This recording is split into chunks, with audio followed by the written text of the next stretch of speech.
जय श्री सीताराम। एक व्यक्ति ने कंसल्टेशन के दौरान मुझसे पूछा कि सर कुछ ऐसा बता दीजिए कि मेरे घर के किसी एक सदस्य पर भी किसी की नजर ना कभी पड़े, किसी की नजर ना लगे, किसी के तंत्र क्रिया हमारे घर के किसी सदस्य पर ना हो। क्या कुछ ऐसा भी रास्ता हो सकता है? क्या ये संभव है? मैंने कहा 100% संभव है, गारंटी के साथ संभव है। उन्होंने कहा कैसे? मैंने कहा मेरी बात मानना पड़ेगी, बहुत आसान सी बात है।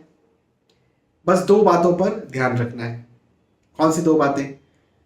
पहला है वास्तु। वास्तु का मतलब क्या होता है?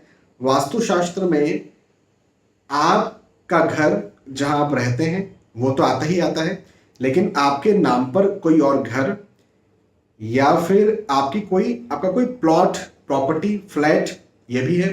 अब हो सकता है कि आप कहीं रह रहे हैं और आपके पिताजी का अपना कोई घर है, वो कहीं और रह रहे हैं, तो पिताजी का घर भी आपको प्रभावित करेगा। बहुत कम करेगा क्योंकि आप वहां पर रेगुलर रह नहीं रहे हैं, लेकिन प्रभावित तो करेगा। तो वहां का भी, अब जितना ज्यादा वहां रहते हैं उतना ज्यादा प्रभावित करेगा, और जितना कम या बिल्कुल नहीं रहता है तो 10%, 15% प्रभावित करेगा। तो वास्तु, पहला तो वास्तु। और दूसरा दूसरा कुंडली के उपाय। ये दो चीजें यदि आप ध्यान रख करके और मैं जैसा बताऊं वैसा अमल करेंगे तो मैं आपको श्योरिटी देता हूं, मैं आपको गारंटी देता हूं कि आपके ऊपर कोई दुष्प्रभाव नहीं पड़ेगा। उन्होंने कहा ठीक है सर बताइए। मैंने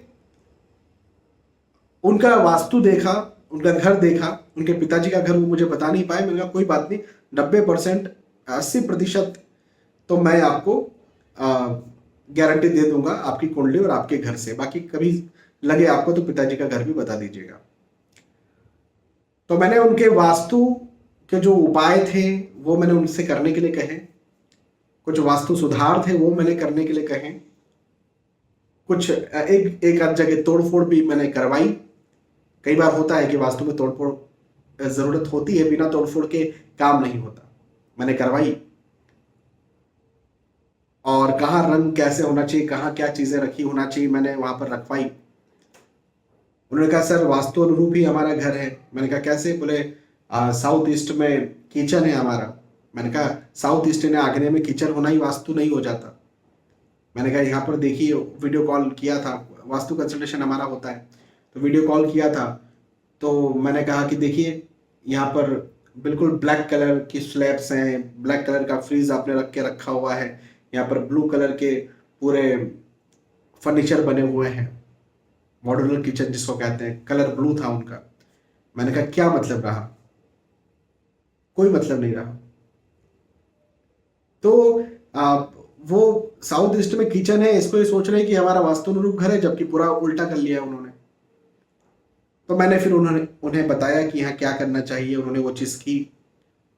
थोड़ा बहुत खर्चा लगा उनको, लेकिन वास्तु मैंने 100% उनका ठीक कर दिया। उसके बाद में उनकी कुंडली मैंने देखी। कुंडली तो खैर मैं पहले से देख भी रहा था। तो कुंडली में मैंने उन्हें देखकर कुछ उपाय बताए, वो उपाय भी उन्होंने किए, खुद से किए। मैं अक्सर ये कहता हूं कि इंसान खुद उपाय करे।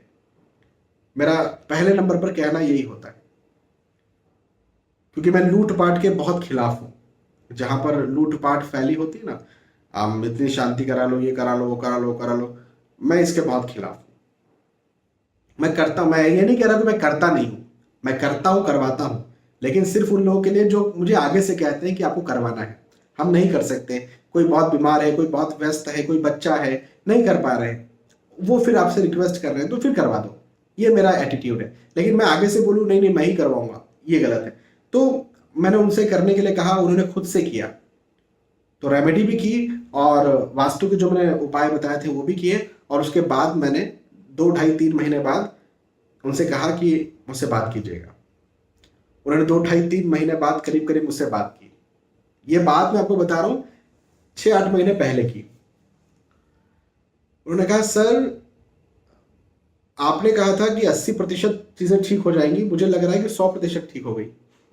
मैंने कहा अभी 100% तो फिर मैंने किया ही नहीं, फिर तो आपको 110-120% लगने लग जाएगा। 2-ढाई महीनों में उनको प्रॉब्लम्स का सॉल्यूशन मिलने लग गया। उनका बेटा जो है वो भटक रहा था, वो ठीक हो गया, उनकी बिटिया की शादी नहीं हो रही थी, 2 से ढाई महीनों में उनकी बिटिया के लिए रिश्ता मिल गया और अभी शादी होने वाली है। शायद मार्च अप्रैल में उन्होंने कहा था मुझसे कि मैं आपको इनविटेशन दूंगा, अभी तक तो नहीं आया है, एक आध महीने बाद कुछ होगी शायद। मैच मेकिंग उन्होंने मुझसे करवाई थी, तो मैंने हाँ तो कह दिया था, अब देखते हैं क्या होता है। बुलाएंगे तो सही, इतना तो विश्वास। तो कहने का मेरा मतलब यह है कि वास्तु यदि आपने 100% ठीक रखा है और अपनी कुंडली के जो उपाय आपको बताए जा रहे हैं वो आप कर रहे हैं, तो गारंटी है कि आपके ऊपर कोई नजर बाधा नहीं होगी, कोई तंत्र नहीं कर पाएगा। और फिर इसके अलावा उन्नति होगी सो अलग, और घर के सब सदस्यों की। वास्तु सिर्फ एक व्यक्ति का, देखो कुंडली किसी एक व्यक्ति की देखेंगे, वास्तु सबका होगा। घर के छोटे से बच्चे से लेकर के और वृद्ध व्यक्ति तक का वास्तु होगा, और हर किसी को फायदा मिलेगा, क्योंकि हर किसी के लिए बताएंगे ना, बच्चे को यहाँ बैठा करके पढ़ाइए, यहाँ पर ऐसा करिए ऐसा करिए, तो पूरा विस्तृत होता है वास्तु कंसल्टेशन। हाँ, फीस थोड़ी ज्यादा होती है, कुंडली कंसल्टेशन की फीस वास्तु कंसल्टेशन से बहुत बहुत कम होती है, और वास्तु कंसल्टेशन की फीस थोड़ी सी ज्यादा होती है। हालांकि मेरी फीस तो बाहर जो लोग 50,000 40,000 और 1-1 लाख तक लेते हैं उनसे तो बहुत कम है, लेकिन फिर भी। तो कहने का मतलब यह है कि वास्तु और कुंडली, इन दोनों को ध्यान रखिए, इनके उपाय कीजिए। और फिर उन्होंने ऐसे ही किया था, उन्होंने पहले कहा कि सर पहले मैं कुंडली कंसल्टेशन लेता हूँ, कोई बात नहीं, आप बिल्कुल कुंडली कंसल्टेशन लीजिए, उसके कुछ समय बाद फिर उन्होंने वास्तु कंसल्टेशन लिया। तो ऐसा भी कर सकते हैं। फिर भी इन दो बातों का ध्यान रखिए, उन्नति ही उन्नति है जीवन में। बहुत बहुत धन्यवाद, फिर मिलते हैं। जय श्री सीताराम।